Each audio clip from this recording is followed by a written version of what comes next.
Good morning, everyone. Before we start, let me give you a few general instructions. Uh, Please keep off your mic all the time. Kindly avoid logging in and out multiple times.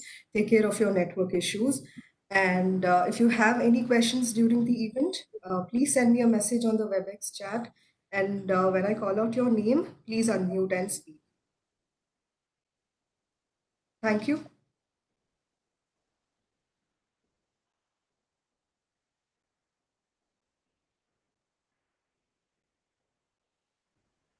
So we'll start in a couple more minutes, 2 to 3 minutes.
A very good morning to all of you.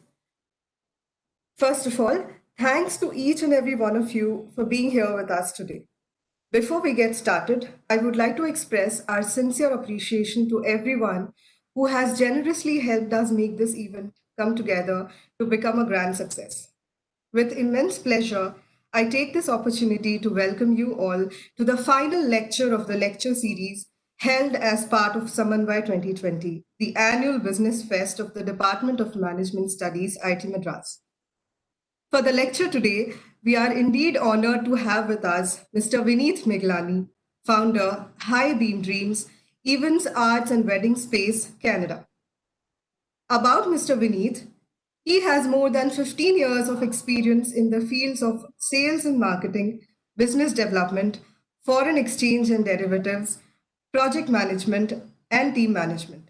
He is also a member of the board of directors at Gibson's and District Chamber of Commerce, Canada. He is an all rounder who is proficient in handling the complete media responsibility, project planning, financial modeling, feasibility studies, monitoring projects with respect to budgeted costs, demand forecasts, etc. And he's an effective communicator with excellent relationship building and interpersonal skills, strong analytical, problem solving, and organizational abilities. High Beam Dreams has been awarded the Best Immigrant Entrepreneur for the year 2020 by Small Business British Columbia and Best Community Impact awarded by Business Excellence Awards. Before we move further, I would like to make a special mention to our official hygiene partner, Harsh Clothing, our marketing event sponsor, Page Traffic, our financial event sponsor, PSK Group, and our official learning partner, Simple Learn. A special mention to our title sponsor, Kamal Wears. A word about our title sponsors. Kamal Wear is an establishment that aims at customizing tailored outfits for professionals and enthusiastic aspirants of the student community. Kamal Wears focuses on giving that extra edge of strength and confidence via tailor fit clothes that helps win situations and capture attention. Kamal Wes always believes that creating attention is an essential key to achievement. Now I invite Mr. Vineet to share with us his entrepreneurial journey. Sir, the stage is all yours. Hello, everybody, and a very good morning to everybody at IIT Madras. I would like to start with acknowledging the fabulous institution that you guys are studying in. It is actually an honor to talk to you, and I really want you to know that you should feel an honor to be at the institution that you are. I also see some faculty there. I don't know if they're not there or not there, but anyway, I also would like to acknowledge the fabulous faculty which actually makes an institution great and takes it forward. You guys are students there, and you are also an integral part of the institution. And the whole institution, the history behind it, the building behind it, all the intellectual capital, and the people who've made the institution to what it is a landmark, and it should continue that way. Keep it flying well into the future. With that said, I like to start uh, with my story, and I've actually took this notes on what to talk about today about 15 minutes back when my concert was going on. I am actually hosting a Halloween physical distance concert at my venue right now, and this daycare that you see behind me is also part of the project and part of the building. And my wife is working there, and I do not want to leave her and go far home and log in. So that's the reason I'm in the daycare, because the weekend the daycare is closed and I could use the space. Um, I'll start with my childhood. I was born to a very hardworking, intellectual, intelligent couple. My father was a retired as a university professor. He and head of the department at Punjabi University, Patiala. My mother was a librarian, and both of them were very hardworking people with exceptional circumstances, and they brought my brother and me to life. and we had a tough childhood. My mom, we lost our mom when I was 11, my brother was 6, and life changed completely overnight. Thankfully, with all the pressures and difficulties of a childhood like that, my brother and I still did not get into any of the bad habits. And I really thank God today that I never got into drugs, I never got into alcohol, never got into bad company, and I continue to work hard towards where we are today. Me individually, my brother individually, we both worked hard and we kept trudging on, and we are where we are today. Um, with that said, my brother and I grew up in the same household, but we are completely different people. I'm an out and out extrovert. He's an introvert. I did not go to any fancy college or esteemed institution like you guys, but my brother went to IIT Roorkee and I'm Calcutta. And then he's been working in Hong Kong for 10 years. But luckily, my mom and my dad sent us to a fabulous school in Chandigarh, Vivek High School, and the school there and my mom, both of them together, instilled a deep sense of learning and asking questions into both of us. From the beginning, we were encouraged to ask questions, think with the minds open, and constantly seek to learn new things and skills and ideas and analyze all the time. My father was also a very intelligent man, but also a very, very hardworking man. He braved it through, and when my mom died later on, he got married again, and we've had our own challenges as a family. But he's actually stuck it out. He has worked hard to be able to push his children, my brother, my half sister, me, to where we are today. Um, like I said, I did not go to a fancy B school. Went to an average B school in Delhi. I went and did my graduation and post graduation there. But all throughout my schooling, all throughout my college, the constant desire to learn was always there, and that has helped me in good stead all throughout. Um, so early on when I started my career, I'll tell you my frame of mind was I had actually I'm not a big fan of Bollywood or star or glamour or shows, but I remembered one thing that Devanand had once said in one interview. He had said, "It's not important what you learn or what you earn. It's important what you learn in your first job." And somehow I found that I thought that was had a deep sense to it, and I stuck to that concept right from the beginning. Professionalism was really important to me right from the beginning. In my um, graduation and post graduation, my BBA and MBA, my classmates would wear fancy clothes and baggy jeans and all the latest fashion in the world, and I was the lone man who would actually wear a pant and a tie and a suit or a shirt almost every day to college.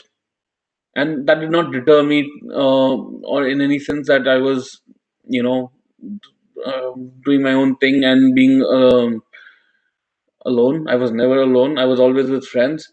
And if they found that funny that I dressed differently or talked differently or had different dreams in my mind, it never really affected me. I just went on with my life as if that's the most normal thing to do, and I did it. Whatever I decided to do, I did it, and I did not care for what the world thought or said or reacted.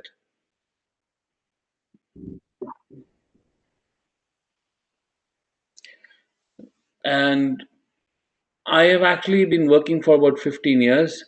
One other focus on my career was I wanted to get into banking early on. My father asked me once that you got a job placement with a major pharma company, a major telecom company, and why did you not join them? And I said I'm actually looking for a break in a banking career because if I ever do my own projects, I should know how to get money from the banks. And for 15, 20 years, it never meant anything because I was not in a position to do anything financially on my own or get into projects on my own.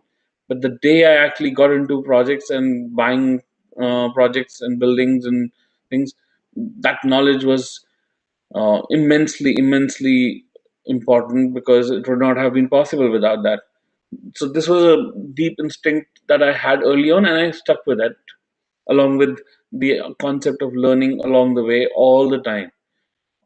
I remember in college there were one or two professors I was not really happy with myself, like in terms of the learning that I got in the class. But I would not go to the canteen or go watch a movie. I would actually go to the library and pick up another book that I liked, and I would read on my own, just because I thought that was the most productive way of using that time.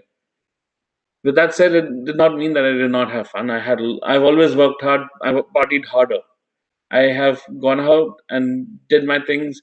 I've done hiking in my life. I've done cooking in my life. Now I'm planting flowers, and this year I was just planting vegetables because of the COVID crisis.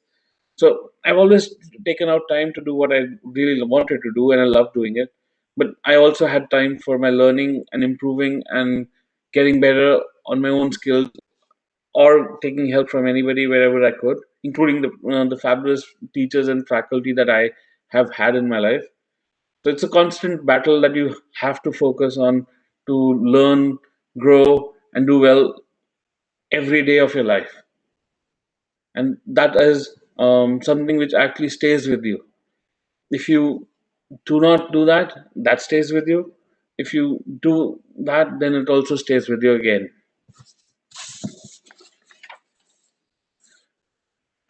Another thing which has actually helped me in good stead is I've been always been a very calculated risk taker in my life.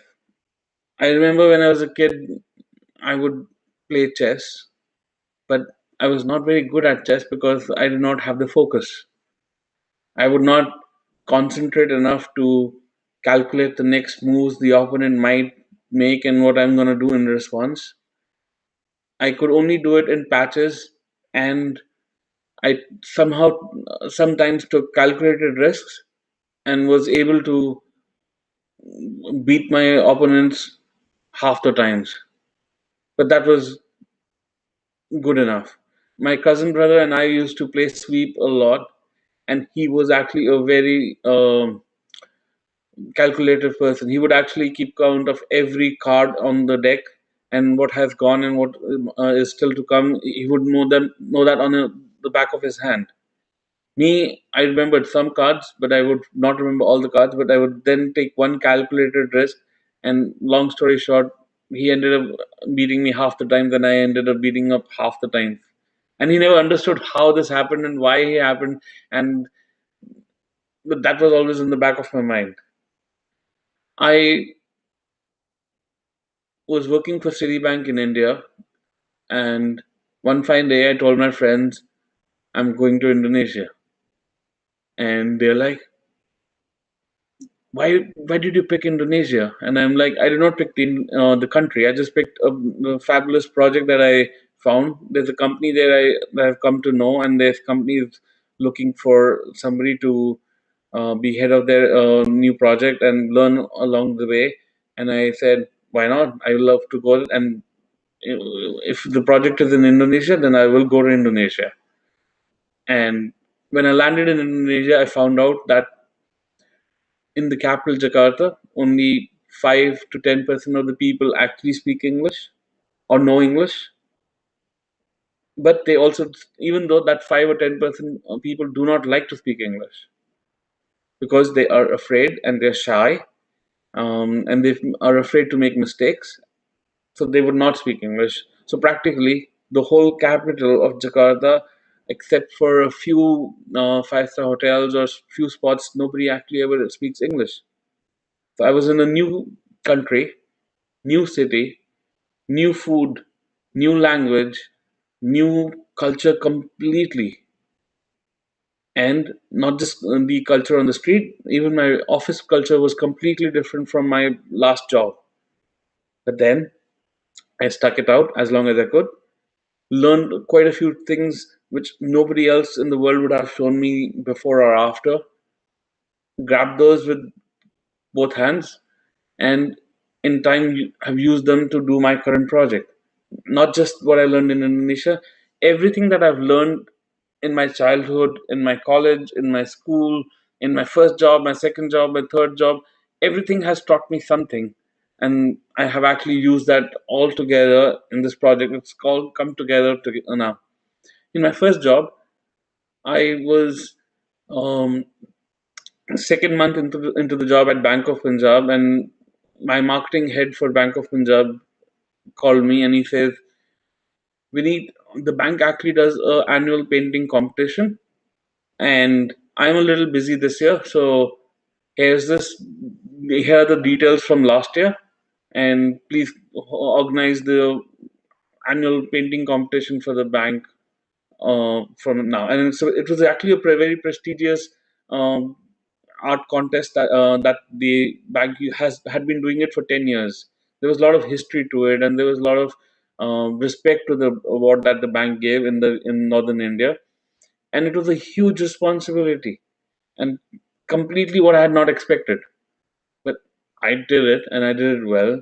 And along the way, I fell in love with art like never before. I organized that art competition for the next 2 years, that year and the next. I used that to do art, wine, and cheese events at Citibank. My second job was Citibank in India, and we found out that there was a section of clients who would never come to the branch. They did not know the staff, they did not know the building, they would get serviced at home, and that was all to it. And we wanted to find a reason to bring these people to the bank.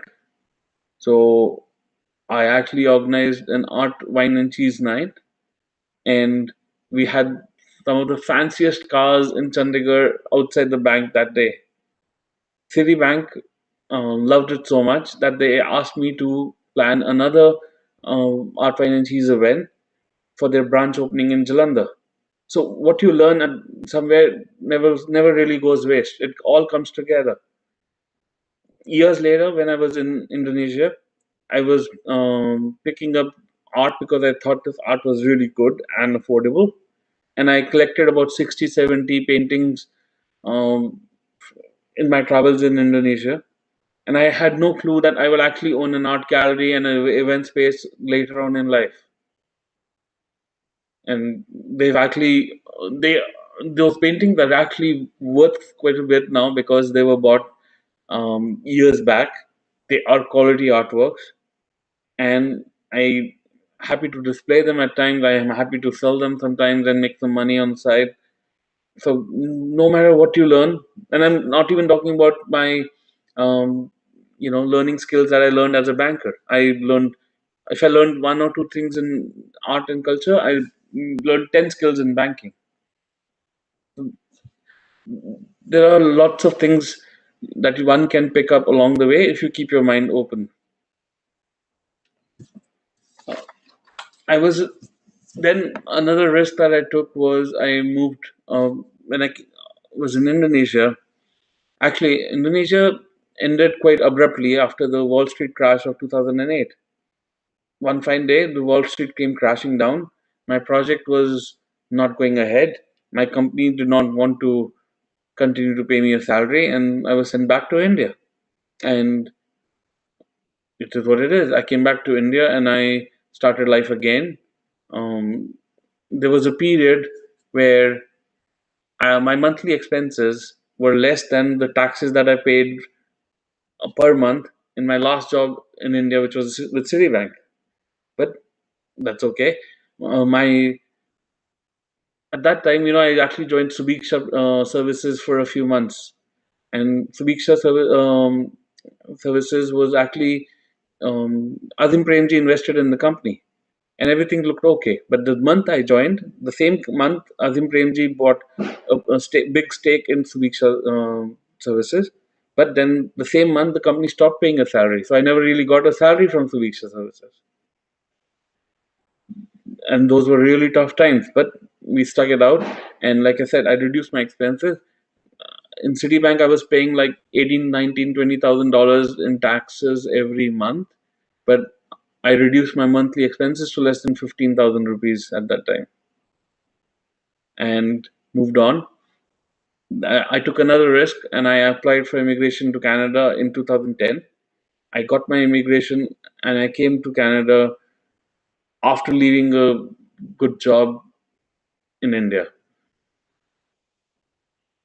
Another thing I could share, I've had some very interesting choices in life that I've made on my own. So when I came back from Indonesia, I was without a job for a bit. Then I joined Subiksha Services, which did not lead me to anywhere. Then I went and joined Allins Francis in Chandigarh at just 8,000 rupees a month just to keep myself busy. From there, I went to lovely university for almost a year because there was no other bank, no other financial institution that was actually hiring at that time. So just to keep myself busy and occupied and pay my expenses and bills, I joined lovely university. And from there, I got hired back by HSBC. At the same time, I was also hired by the Passport Seva Kendra, which the private sector office, which was taken over by TCS, and they wanted me to join Bangalore. And the salary that they were giving me was really low. They were giving me so I was hired for the first branch of Passport Seva Kendra in India, and I was offered a salary of 4,25,000 rupees by them. And I told them, in a city like Bangalore, I don't think I can meet my living and expenses and my rentals with that kind of a salary. If you could give me a little bit more, then I could look at it. And they said, no, this is the maximum that we can give you, and we can't increase the salary. And my reaction to them or answer to them was, okay, I hear that your second branch is coming in Chandigarh, and Chandigarh is kind of my hometown. So I know that the city, I can do well there. And if you want to give me the same salary, then give me Chandigarh. And then they said, we have a policy that we don't give you your home base because you will always get pulls and pressures of because of the Passport Seva Kendra requirements of the job. You'll always have pulls and pressures from friends and family and people you know in Chandigarh, and we don't want you to do that. So they did not give me a off posting in Chandigarh.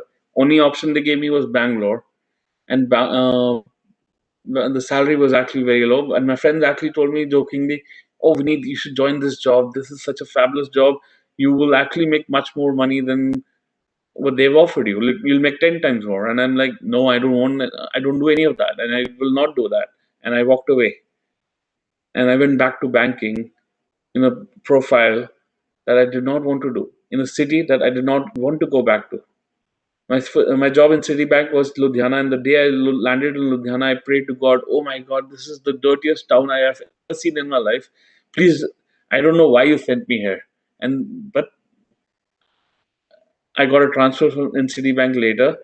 But then a few years later, when I was almost like without a job and trying to get my career back, the only job I found was with HSBC in Ludhiana.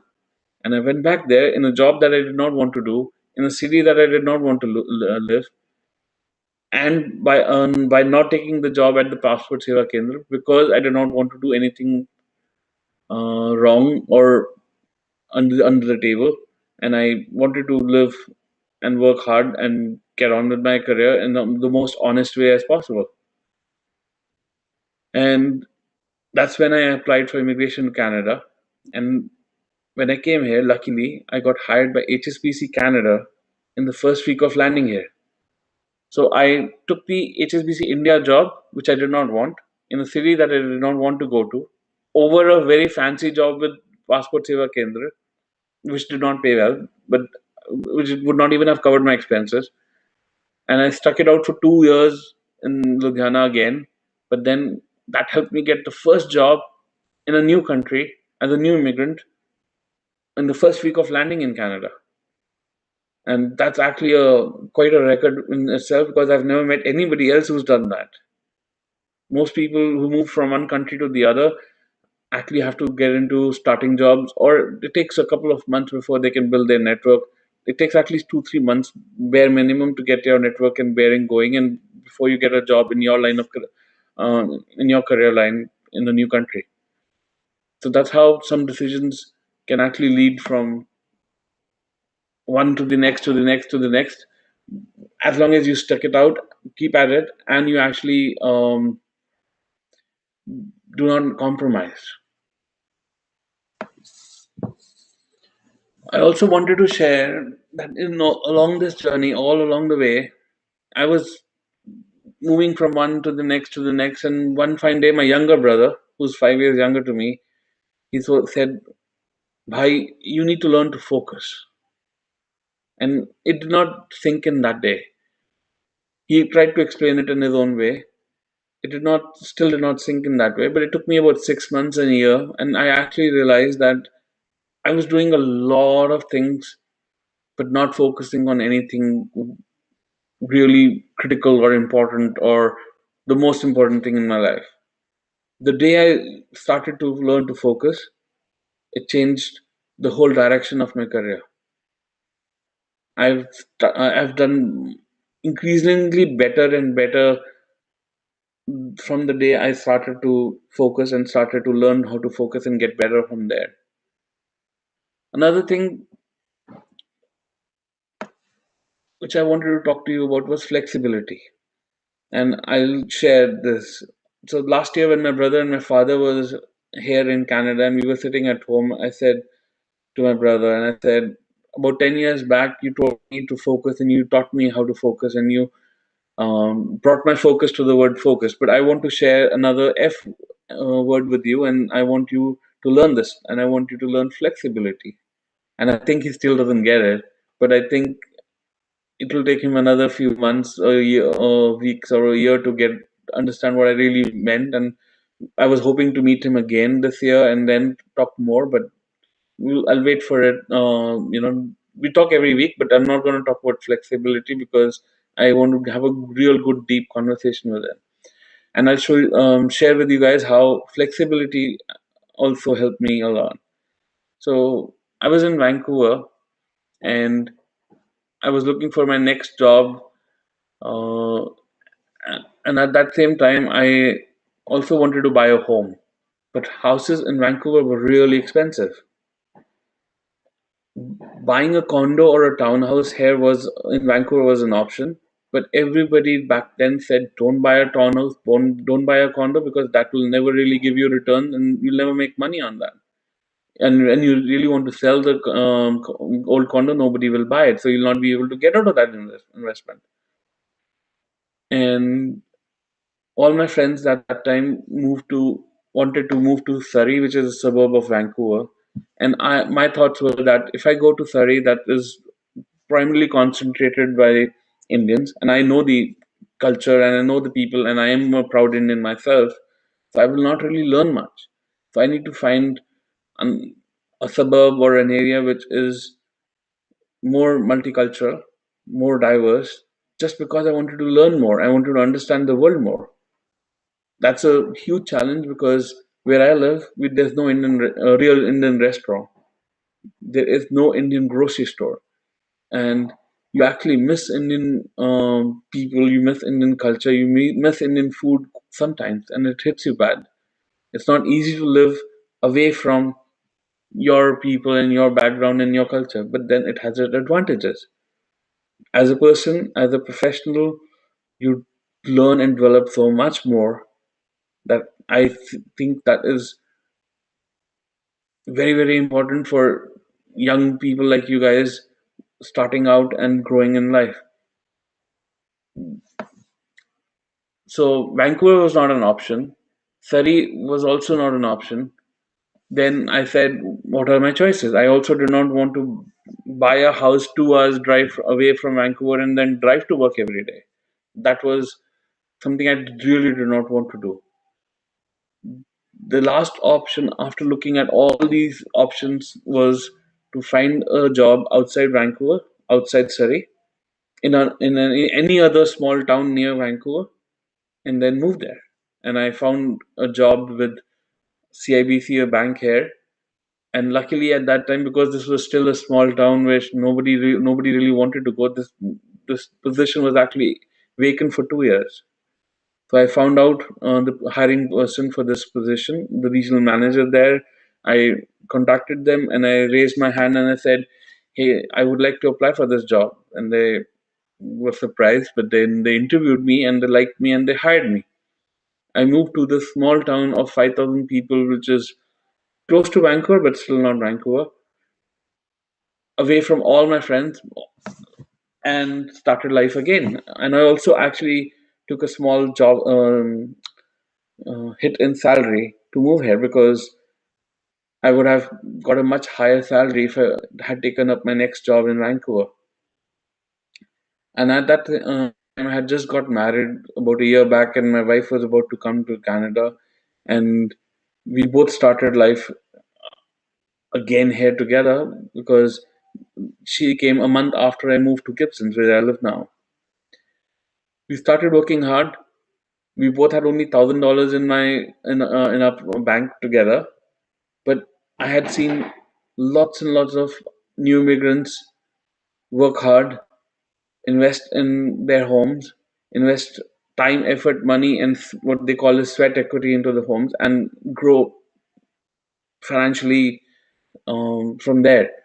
So I was really, really keen on getting into the housing market, and I looked at because I'm a banker for 15 years. I looked at my financial situation. I looked at what the banks would allow me, and I asked my brother for $20,000 and was about to buy a house for about $400,000 by taking a loan there. And that's when my brother said, "If I actually have $200,000 lying around, can we partner on this?" And I had already made all my plans. I had already found the house. I had already started discussion with the seller of the house about the price. I had completely almost ready to buy the house right that moment, and my brother says, "Can I also invest and be a partner in this?" Change of plans. Right then, that moment, I said okay, and I said I'm gonna buy this house together with you. But then, about half an hour later, I thought, if I'm gonna buy a house for $400,000 and half is owned by my brother, after 5 years, even if we make $50,000, it will not be much for him. And like he makes $25,000, I make $25,000 or $30,000, whatever the small amount. It will still be a very small return after such a long time. So time to think bigger. Now my wife had a good job, I had a good job and a credit history. We had a down payment which my brother had. So why not buy something bigger and better, which will actually give you more return in the future? So we went out and looked for the best possible location and the best possible piece of land that we could find and bought that. All these decisions happened really quickly for us. One day I'm almost ready to buy a house. Same day my brother says, "Can you actually buy it half?" And I said, "Okay, change of plans." Then I had a new plan, thought or an idea in mind that will not really be substantial enough after 5 years. So again, change of plans. Then this house that I found was a really broken down house. It was an 80, 90-year old house. It does not even have a history, like a date in the town records. Nobody knows how old the house was exactly or when the house was built. It was built back in the day when there were no records of that kind of thing. But the location was good. The piece of land was good. The neighborhood was good. Everything else was good except the house was really bad. And we put in all the money that we had. We bought a house together. And for a year, we did not have any money for furniture or for anything else. We just bought the house and we bought one dining table and one bed, and we moved in and we lived in the house like that for a year. We did not even have money for curtains or blinds. Even the washrooms actually had garbage bags for the year. And then in that year, we worked hard, we did our jobs, we saved more money, and we made plans on how to renovate the house. So my wife and I lived in the house while we got the house completely renovated.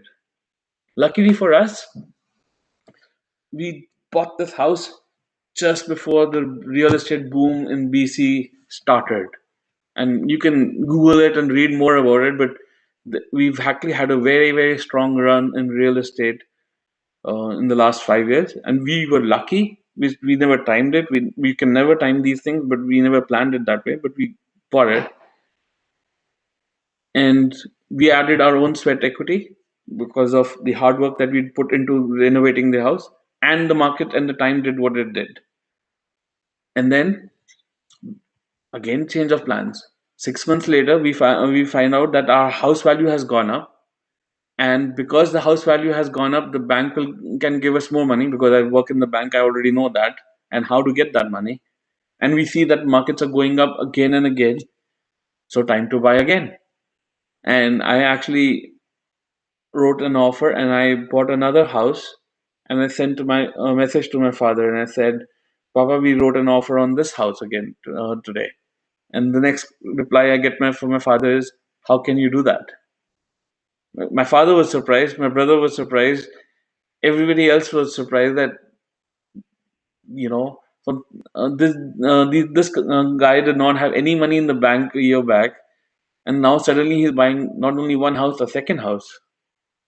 And we bought the second house using the equity in the house, and we got busy to fix the house. We fixed that house, and we sold that in 4 months, and we made a fabulous profit from there because the markets were going up again. So my first house was bought in a day. The second house was bought in a day because markets were really going up, and no good property would stay. You had to make decisions quickly. And then I went to this wise old man in Gibson's, who's a realtor there. His name is John McRae, and I said, John, in the past you've given me lots of hints, and you've always helped me make decisions, and I wanted to thank you. And the way I'll thank you is I want you to help me find my next project. And I will, whatever you help me find, I will buy it through you, so you make some money, and that's my way of thanking you. And he says, Vineet, the only building that is available that has value in town is this old church building.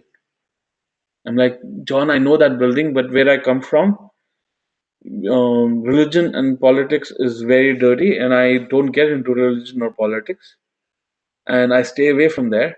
So I'm not buying this building.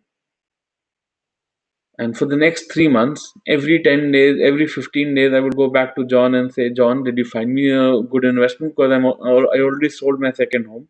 I have money coming in. I want to invest. Did you find me anything else?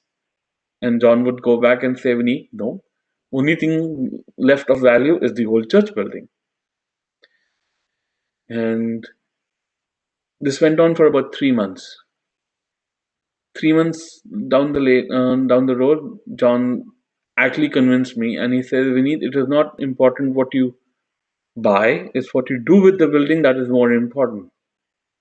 So house prices have gone up, real estate prices have gone up. There's this building which nobody wants to touch, nobody wants to buy this, but it has lots of value because it's a big piece of property right in the middle of town, close to the water. It has a 7,000 square feet building on top of it, and making a building that big costs you a lot of money. So there's a lot of value in this building if you would look at it. Then that's the day I said, okay, I need to plan this. I picked up the OCP of the town, which is basically the community plan of what you can do with each kind of property. So the OCP describes what you can do with residential zoning property, or what you can do with the commercial zone property, or what you can do with this unique property which is zoned as public assembly. And public assembly is much limited as a zoning compared to residential or commercial, and it is not a very common zoning because generally people go for a commercial or residential. Every town has only one or two properties which are zoned public assembly, so very rare and unique.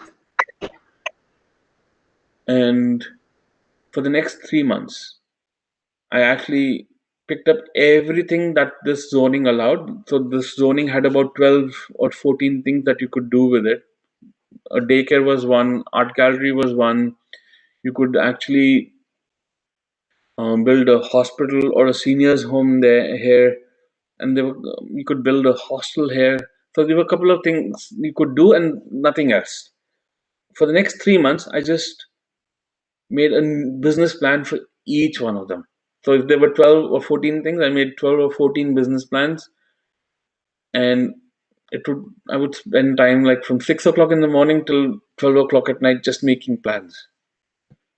After 3 months, I said, out of these 12 business plans that I have, these 7, 8 will not make money at all. So they will never ever make money. So there's no point doing any of these. They go into the garbage. Out of these 4 plans which are left, what is it that I would like to do? And then back to art, back to culture, and then also daycare is a huge shortage in this part of the world. People cannot go to jobs because they can't find daycares. So that was a no-brainer. And I said, I will make a daycare because it is really, really required. And I'll make an art gallery and an event space because that's what I really love. But because I need to get going, so I'll first make a daycare, rent it out, and then I will set up the art in the event center. And it will take me a few years to get it going, and that's fine. That's when I went to my wife and I said, I'm thinking of buying this building. And then that's when she said, nope, we do not go into religion and we don't go into politics, so we're not buying it. We had long discussions, very long discussions on this. And finally, I convinced her and said, see, I understand your concerns. I had the same concerns. And you know John very well. He's a very wise old man of the town. And he thinks it's a good idea. So I've decided that we'll make an offer. When you write an offer on a property, you write an offer and you have subjects, subject to financing and subject to inspection or whatever subjects you want. So we had a subject which said, we will buy this building if our financing from the bank goes through. And we will buy this building if our inspection of the property goes through. And if you're happy with the inspection. And if things not go through, we can walk away. But it gets into a contract and gets locked.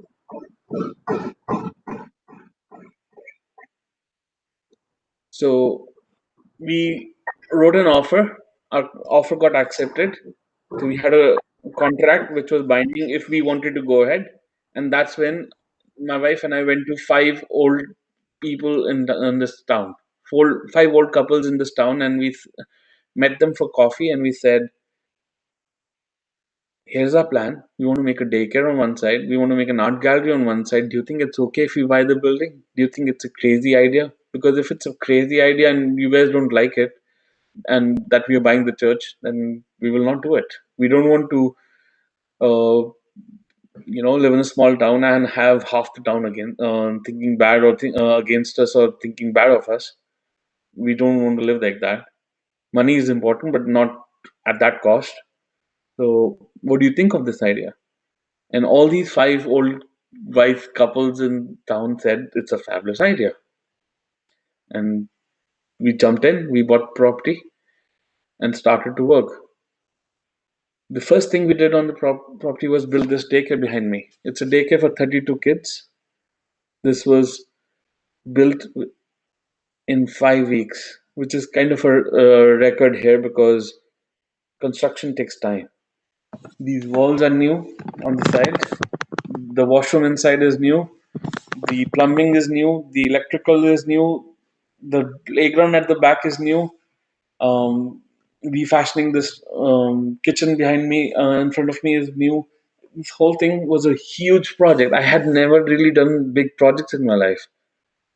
I was a banker and I had 50 suits and 15 silk ties, and suddenly I was in construction. I had a crew, I had a contractor working, but all during the day, my contractor was and his crew was there, I was here. At night, my plumber would come after finishing his day job, and I was here. For the next 5 weeks, it was an interesting time because for the next 5 weeks I did not do anything else. Eat, love, sleep, wake up again, just this project. And I actually joked with my wife. I said, "You got married to a banker with suits and ties, but actually, I'm a labor guy who works on my construction site." And also, mm, not just the clothing part, the physical side of it is a huge challenge because I was always used to a sedentary job, a desk job. I'd never really done a physically demanding career or a pastime myself. I was not into sports. I would play a few things. I've played into school ping pong nationals. I've played a little bit of badminton and I've played a little bit of basketball, but I was not really a physically a very, very active guy. But then you cope with the challenges, you work hard, and you sail through. And after I bought the building, I also got to know that the town had changed rules, and you can now have suites on the property. You can have caretaker suites so people can live on the property. The second thing I built was, and that was not part of the original plan. But then because the town changed the rules and you could do it, then why not do it? Again, flexibility. So I built the daycare. I built two suites which I rent out. I built a fair trade handicraft store called Namaste Art. If anybody wants to look at the page, it's Namaste Art Gibsons on Instagram and Facebook.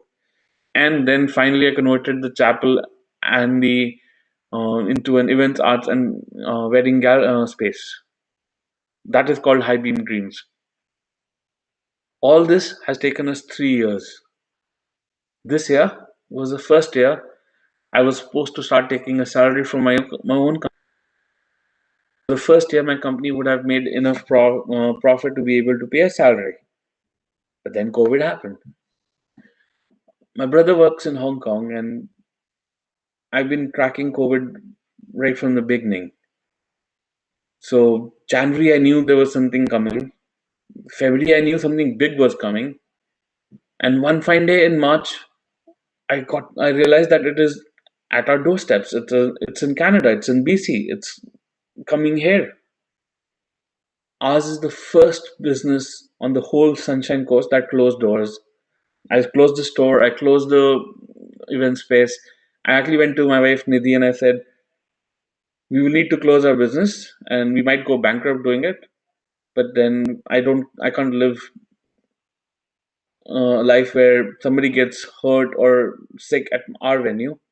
So I need to close down." And she's like, "Fair enough. That's what I think. We have to keep everybody safe.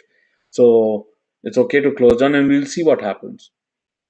We closed down in March. I think I announced it on my Facebook on March 10th, and we got busy again. I got busy with upgrades. I had just built the building. I had new washrooms, new toilets, new plumbing, new electricals, new walls, everything. And then was supposed to start taking money and salary from the business now, and that stopped. So what do? You need to adapt. So I got busy with reading with what is happening with COVID in South Korea, in China, in Hong Kong, in Europe. I picked up all the best practices across the world, and I made my own safety procedures and protocols. And I started ordering safety gear and stuff in February and March. And by May, I had done all my safety upgrades that High Beam needs. I had changed the faucets to touchless faucets. I had changed the soap dispensers to touchless soap dispensers. Um, I got touchless sanitizer dispensers. I got screens made for singers and vocalists. Everything I had done in May and early June. And then I called the health authority here, called the Vancouver Coastal Health, and I said, "I want to do a wedding, and I've done my safety upgrades. Please come and inspect my site." And when they came, they were like, "You've done everything, and you've done more than what the guidelines say. You've done more than what we can think of.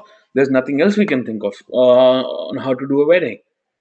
And we actually hosted a real physically distanced wedding in June. It's not like a wedding that we see in India, that people are getting together and having a um, or, big party, and it's business as normal. Everybody was in there. Everybody means was in there on their table in a corner and 6 feet apart from the other people. Only the couple who got married were allowed to dance, and they were allowed to do a couple dance. Nobody else is allowed to dance at the wedding. Nobody is allowed to sing. The couple wanted a wedding singer, but the wedding singer had a giant screen in front of them. The screen, and because COVID came fast and furious at us, and there were things which were scarce and things which got expensive. Plexiglass, which is a plastic sheet, got really expensive and scarce. I actually went and bought shower curtains and made screens from there. I got shower curtains stretched on four pieces of wood, and I mounted them in front of the wedding singer. So if I have the video on my Facebook page, which was posted in June, and that video shows the big screen which the wedding singer used and sang behind it. June 20th, I used it and had it that way, but the public health order to have screens only came on July 23rd. And since then, the government here has actually come out with 5 or 6 detailed public health orders of what you can do, what you cannot do, what upgrades you need to do, how to do safe events, how to do safe restaurants, concerts, whatever. Everything that they've said in those 5 or 6 public health orders, we had done them in May and June on our own. Since then, we've been inspected by Vancouver Coastal Health 2 or 3 times. After one of the concerts, because somebody complained, even the cops came, RCMP came, and they checked us. We had done everything by the book. So you have to adapt, and you have to stay focused, and you have to stay flexible all the time. The more flexible you are, the easier you make your own life, because you are actually taking away your own friction from the equation. If you resist, if you fight it out, so you have to pick what to resist and what to fight out and what not to do. Where you take a complete U-turn and change direction and start again. Before COVID, we were hosting concerts with 150, 160 people. Now we only host concerts with 35, 40 people maximum. But that's all you got to do to stay safe, and that's what you do. We're not making much money, but it is so nice to be alive, to be living life, to celebrate life, to support the musicians, to support the sound guys, support the cleaning people. At least they are making money, and my turn will come. I've done 4 big concerts in July, August, September, October. Not made money, but now I've figured out how to do them and still make money. For the first 4 or 5, I did not make any money. Some concerts I made $200, $300. Some concerts I put in $200, $300. But then these 4 concerts, we've hosted a star Canadian musician called Shari Ulrich. Shari Ulrich is a legend here in music. She has won 2 Juno Awards and been nominated for Junos 5 times. She's got her own star on Granville and Robson's in Vancouver. Junos are the highest music awards in Canada. They're like the Grammys here. And we hosted Shari Ulrich for her first concert after COVID. There's another singer called Amy Bishop. She was here last year, and she was on the TV show The Launch. And she has a fabulous, fabulous voice. She's a rock star. And we hosted Amy Bishop's first concert outside Calgary, which is her hometown after COVID. Then last week we had a string quartet from Vancouver Symphony Orchestra. Vancouver Symphony Orchestra, if you guys Google it, is a very, very famous music group. They perform as a big orchestra of 100, musicians at the same time. They are world class musicians, and they host world class musicians all the time. And this is a huge brand name, a huge organization like the IIT, which has was set up years back and has taken so many probably 100-year history behind it, and they would have never come to a venue like High Beam Dreams probably in my whole lifetime. But we had musicians from there because we were the first venue in whole BC which had done the upgrades and was ready to host concerts. And I think they will come back again, and that comes with focus and that comes with being flexible all the time. I I hope I did not bore you guys too much, but Not I'm at all. happy I'm happy to answer any questions that you have. I'm happy to. My wife is actually teasing me because her concert just got over, and if I can, I'll try and bring her in too if she would, but I don't know. Anyway, you guys can ask me any questions that you have. I have as briefly as possible, tried to share some of the highlights of my life. It's not been an easy life. It's not been a bad life. It's been a very challenging, satisfying, learning, improving kind of a life that I've had. And my wife and my brother and my father and my mother, whom we lost 11 years, everybody, and my teachers in school, everybody played a major role in there. I might have missed a few things, but that's okay. I'm happy to take questions now.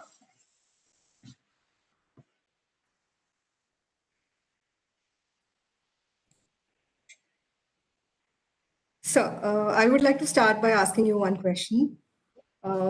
So, if you could turn back time and knowing that what you know right now, what is that one thing which you would want to do differently?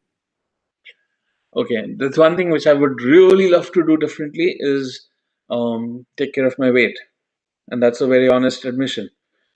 You know, like I said, I never got into drugs, I never got into alcohol, I never got into any bad habit or company, but I got into food big time. Food was my recourse of my stress times, and I took it out on food. So it would have been nice if I had really worked on my, I was really thin in my college days, but then I did not keep track of it. I did not stay focused. And okay, I'll share this with you. My brother and I both came from a troubled family. My brother was 6 when he lost his mom. I was 11 when I lost my mom, so I was older. I gave up on studying much earlier, and I said, I studied a lot, I read a lot, but I never studied my course books. So I never got good marks, never got into any big good school, I never did anything fancy in terms of education. And from the same household, my brother went on to go to IIT Roorkee and I am Calcutta. And getting into any of these institutions is not easy. You guys know that. So it's everything is possible, and I should have taken more care. I should have been more careful about my weight and my own physical well-being. I'm pretty healthy. I have no medical issues, but then weight is an issue which might give you trouble later in life. So you have to balance everything in life. You have to balance your personal life. You have to balance your work life. You have to balance your personal well-being of your health all the time. Right, so thank you so much. So we have a question from Pranav. Pranav, please unmute yourself and speak. Good morning, sir. Thank you for a very interesting story so far. So my question is about the diverse set of experiences that you've had. Obviously, from your story, we can gain that you had a very troubled childhood as well as a pretty diverse set of experiences across your career as well as your personal life. And we've obviously learned that that helped you a lot as an entrepreneur as well as with your projects. So, how would you say that people who aren't entrepreneurs yet can gain that sort of experience while cautiously taking, calculated risk as a employee? That's a good question. Honestly, I'll share what I can, but it might not make complete sense to you now. But think over it over a period of time. So basically, stay open to new ideas, stay open to new thoughts, stay open to new cultures, stay open to new places. Go and meet the world with open arms if you can do that. Like I said, I went to Indonesia in a completely new country, new language, nothing. And I had a aunt there. And first week when I was there, she says, "We have to go to somebody's dinner. And I hope you don't get bored. You can just watch the TV." I'm like, "No, I'll go out." And she's like, "Nobody speaks English here. You'll get lost." I'm like, "Don't worry about me. I'll just go." And I went and walked around to a university campus nearby. And 10 minutes later, I was playing a simple game of dominoes with them. So, dominoes is a very simple card game. You don't even need to learn the language, you can watch it and learn. And I learned, and I was sitting with 15 Indonesian kids. I was also a kid then, but I was sitting with 15 Indonesian people similar to my age, having coffee, having food, and playing games. This game that they were playing, and made friends. So if you can do that, and or if you can try and do that or inculcate that kind of a habit, that will really help you later in life. I was only in Indonesia for 8 months, and that was like 12 years back. I still speak the language. So when I go back to Indonesia to buy handicrafts, when I go back to make contacts on furniture, that language skills that I learned 8 months, 12 years back for 8 months have helped me in good stead. And the only way I learned language was just not worrying about making mistakes and learning it from the people. I went in my office in Indonesia. There were 5 secretaries. I had one, and my 4 other bosses had a secretary each. So there were these 5 secretaries in the office, and I told them that every day you have to teach me one word. And all 5 of them would take turn and come and teach me one word every day. And after a couple of weeks, I just went and talked to everybody I met. I talked to people on the street, I talked to people in the office, I talked to guards on the building door just to practice my language. And that's how I learned the language. And after that, okay, I also learned Punjabi for 2 years in grade 7th and 8th in India. That's it. But I can still read, write, and speak Punjabi because every few months I just pick up a Punjabi newspaper or a book and I read a little bit. Then for Indonesian, every few months I would call one Indonesian friend somewhere and talk to that person for an hour just to practice my language. Or I would send them a big message on Facebook and I would write in Indonesian and I would say, please correct this and send it back to me and correct my mistakes. So learning is all the time, and then new ideas and new things all the time, and then keeping in touch with them. That's really important. Don't worry that this might not seem very important today, but it will come back to you later. It does. Thank you, sir. Thank you. We have our next question from Dipesh, sir. Dipesh, please unmute. Hi, sir. First of all, thank you for the amazing lecture, sir. It was highly enlightening.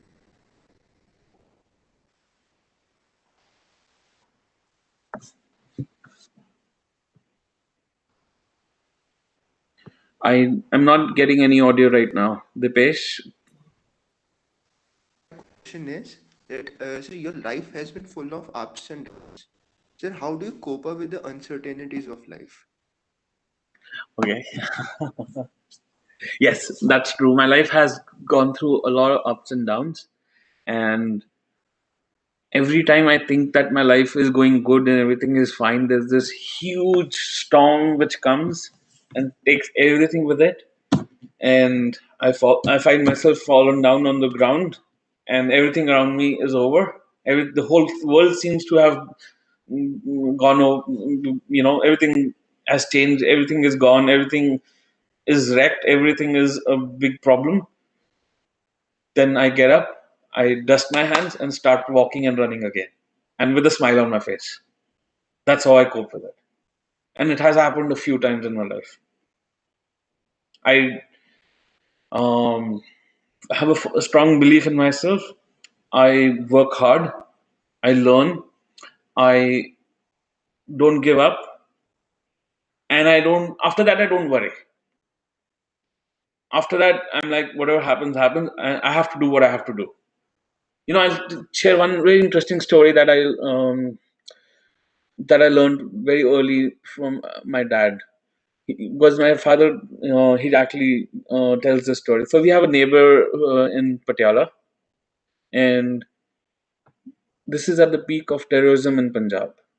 So this gentleman would wake up 5 o'clock in the morning, 4 o'clock in the morning, and start working on his PhD. And all day he's sitting there and working on his PhD. And at that time, terrorism was so bad that most of the university teachers and professors had stopped academics and stopped learning and stopped doing things. Everything had come to a standstill for them. And they actually went and told this guy, they're like, any day we might have to pack our bags and leave to, Punjab tonight because who knows what will happen tomorrow. There is so much uncertainty, and you're sitting here doing your PhD. And this gentleman replied, when all this is over, I would still need my PhD or still need this education or learning that I'm doing for myself. And that's exactly what happened. The terrorism in Punjab finished, things became normal. Everybody who was there was still there. And when the time came for, I think this is not really accurate because I don't know it directly because it's through my father's office, but I think this is what happened. So years later, when the time came for, and this gentleman had started to as a compounder, and from there he went to become a university teacher and then got promoted. And so when his turn came for promotion, he was the only one who had done his PhD, and all his peers had not done it. Everybody was somebody was a month behind, somebody was 6 months behind, somebody was 2 years behind, but they were all behind him in doing his PhD, and then he got promoted. So no matter what's happening around you, you need to keep your calm and keep going in the direction that you want to do. And then when big challenges come up or life-changing situations come up, you just take them on the chin of your face and move on and through it.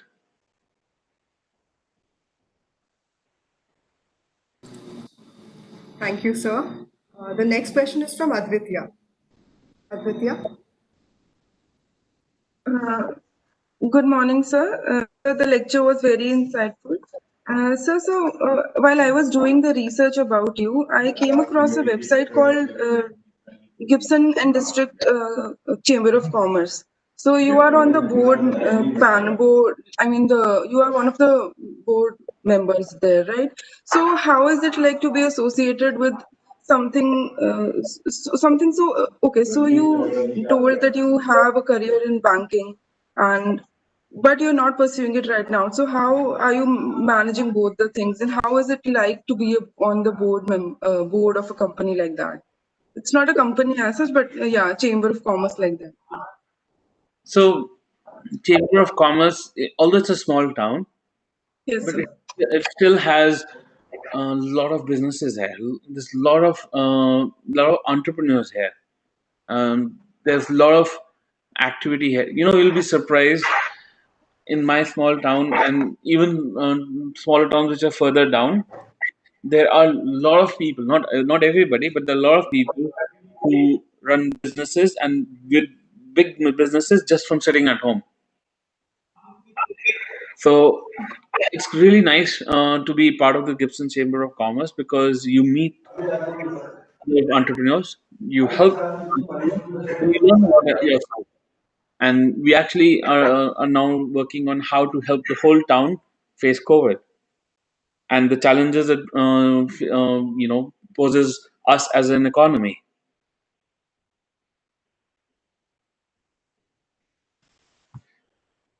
Are you guys getting my video? Because the video in front of me froze. Yes, sir, we can see you. Okay. So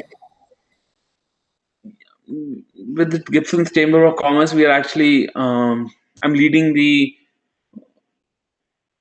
project on how to take the smaller businesses here on the digital world. So if somebody is at the entry level, how to take them to the one step ahead, next step ahead, or somebody is at an advanced level, how can we bring value to them at a even better level? So the idea is to help move the whole economy or a big part of the economy here onto the digital world, on the e-commerce platforms, and get everybody to take the next jump to the next level. So if we are able to do that together, then this will have far-reaching benefits on the years to come ahead.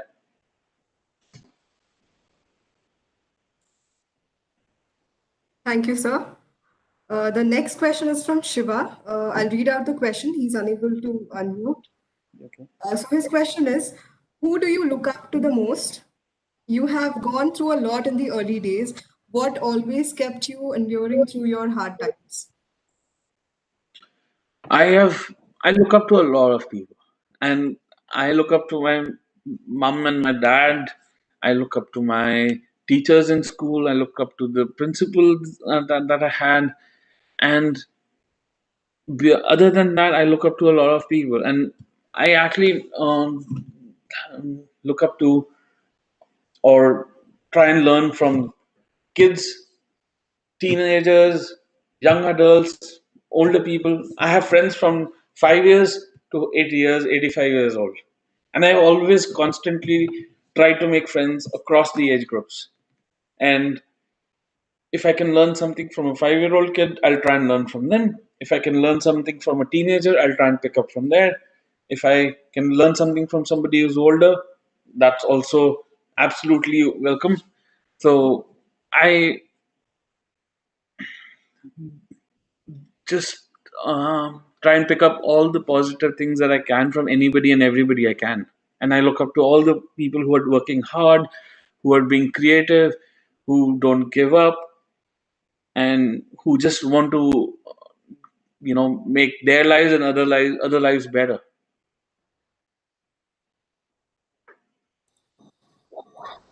Thank you, sir. The next question is from Karandeep. Karandeep, Hello, sir. So, small question regarding, as you said, sir, you were a banker before, and after that, you shifted into construction. I just want to know how important was the country and its culture there, because, or maybe would that be possible if you were still in India? Would the shift be very smooth? A transition from being a banker to owning an event management company and doing construction would be smoother. Uh, would it have been easier? I don't think it would have been very much difficult. Uh, I know some other ex-colleagues in India who actually started a construction company themselves. So if I had done that in India, the challenges would have been specific to India. Now that I am doing it in a new country, which is my home country now, the challenges have been different. So every country, every project, every situation will set up, throw its own set of challenges. You just have to be open to them with a clear mind, open mind. You have to be brave.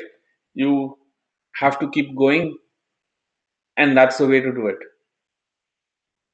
There are a lot of things which are much more simpler to do in Canada, but there are a lot of things which are much simpler to do in India. And if I had done it in India, I already know the culture in India. I have grown up there. I've spent a big part of my life in India.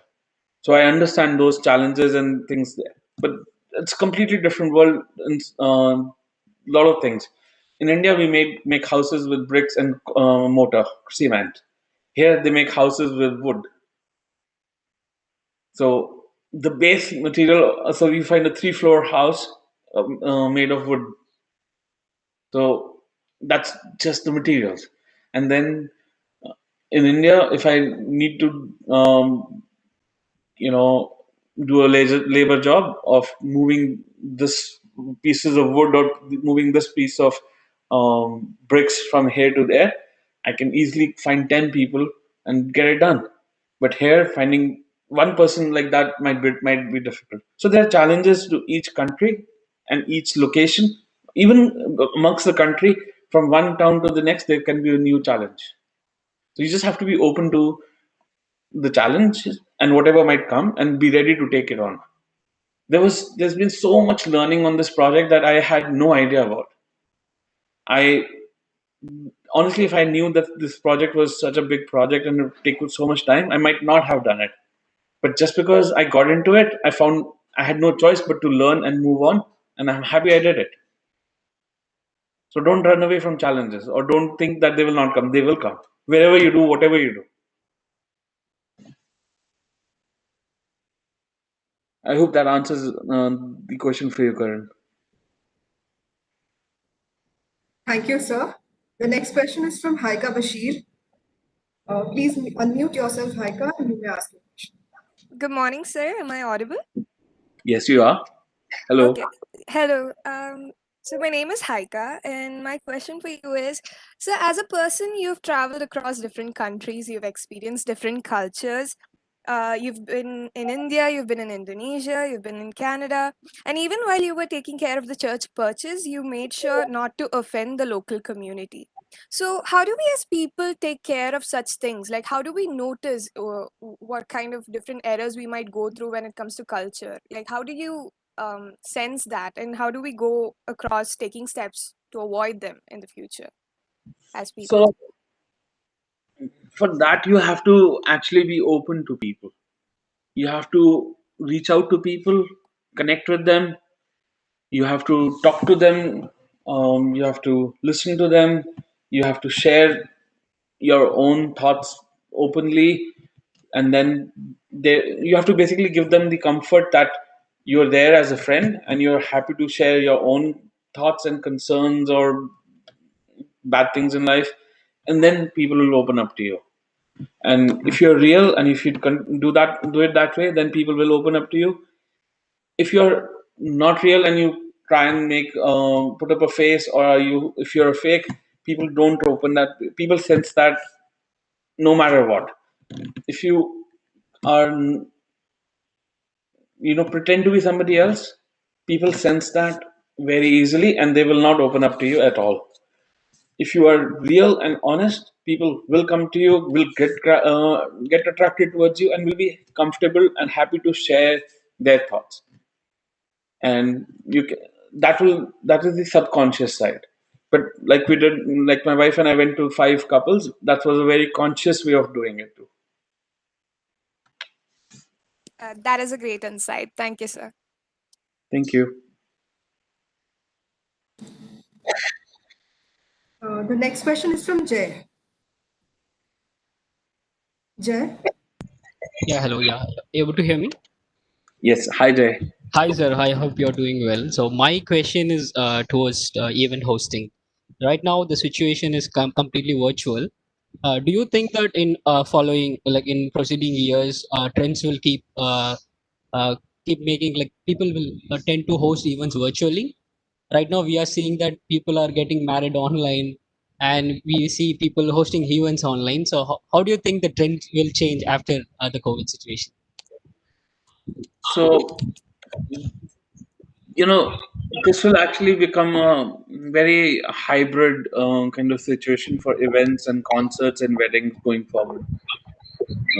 So right now, people are forced to go online, and it will continue this way, I think, for another year or 2 years, because COVID is not going away right away. It will take another year or 2 years for the COVID pressure to subside. And till then, majority of us, or people who are, more cautious, will continue to stay online. But then there are so much benefits of the real world as well. The music that you listen to in a live venue is completely different from any kind of recording that you might hear. So there are advantages of a live concert. There are advantages of going to a wedding where everybody is there and you can meet everybody, you can hug everybody, you can look at their faces and look at the smiles.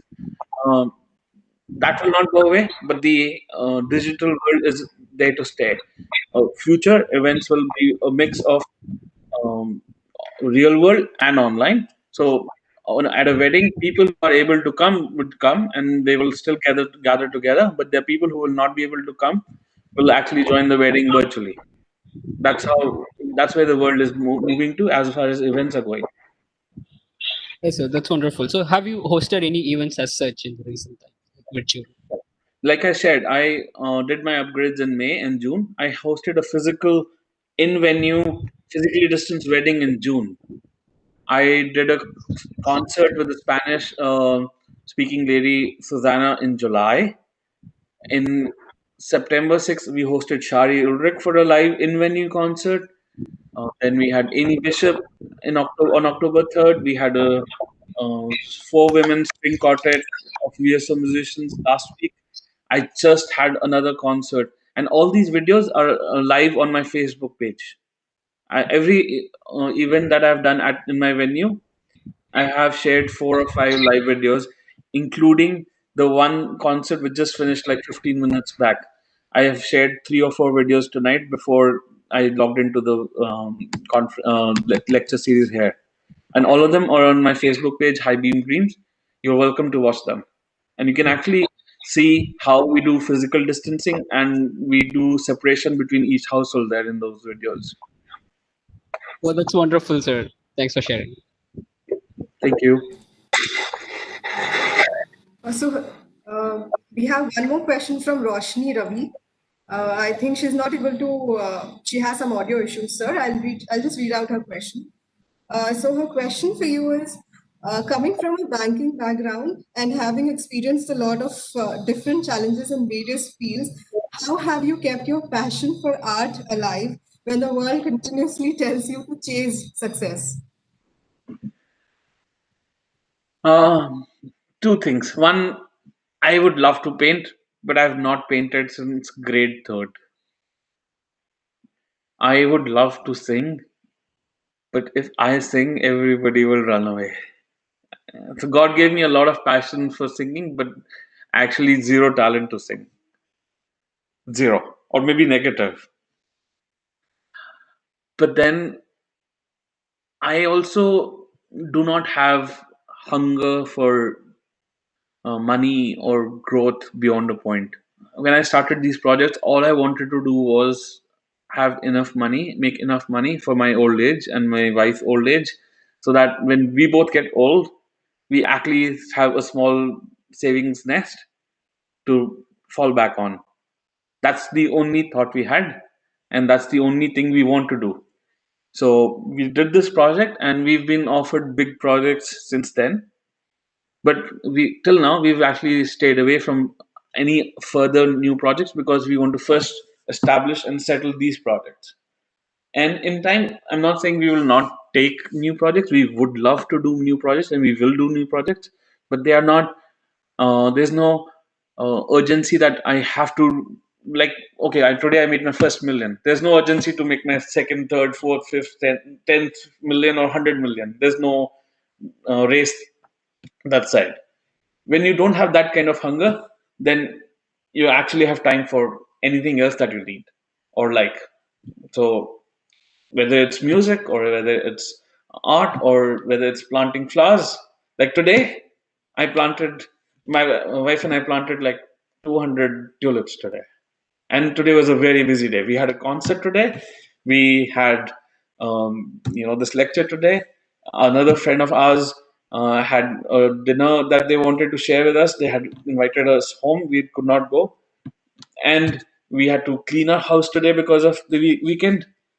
And there were I'm also helping Gibson School of Art plan for next year, so there was some work for them to be done. But then I also found time to do those tulips because this is the season to get them in before the snow comes. And if you do that, then in spring you get beautiful tulips.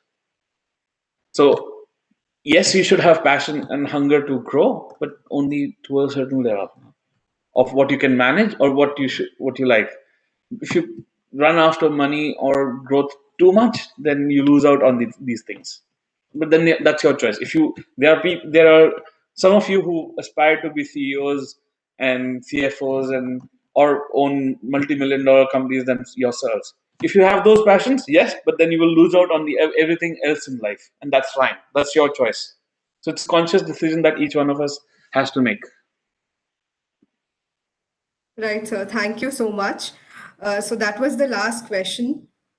So here we come to the closure of Samanvay lecture series. Sir, it was a very informative, engaging, and enlightening session from you. That was a really very inspiring journey. So throughout your journey, your emphasis has always been on learning and learning and learning every day while enjoying what you're doing at the same time. So it's also important. You mentioned that you have to grab the opportunity at hand, adapt yourself, and keep an open mind always, and to focus on what matters to us the most in life. So I think being resilient, self-belief, and to never give up, as you said, these are the few things that I'm sure we'll always remember. So thank you so much, sir. I believe the topic and the discussions were very relevant to our times, and we're very grateful to you, sir, for accepting our invitation and taking the time to engage with us. And we wish you and your wife Nidhi all the best for all your future endeavors to come. Secondly, we have amongst us Mr. Rahul Marathe, faculty at the Department of Management Studies, IIT Madras. And I would like to personally thank you, sir, for your constant support and guidance.